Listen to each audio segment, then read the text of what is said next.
आप लोगों के स्मरण में है कि नहीं पता नहीं, पर मैं कहूं कुबेरेश्वर धाम में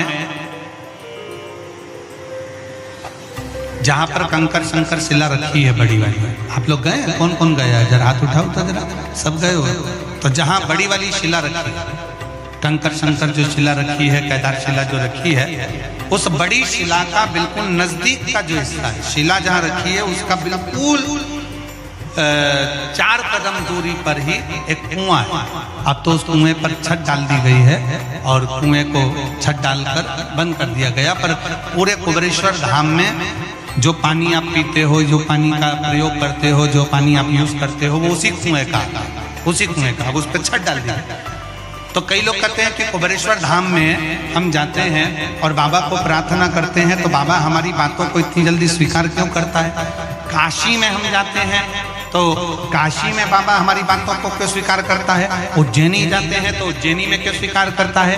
मल्लिकार्जुन जाते हैं तो मल्लिकार्जुन में क्यों स्वीकार करता है? 12 ज्योतिर्लिंग जितने बने हुए हैं, इन 12 ज्योतिर्लिंग के शिवालय में, शंकर के मंदिर में जल का स्रोत है।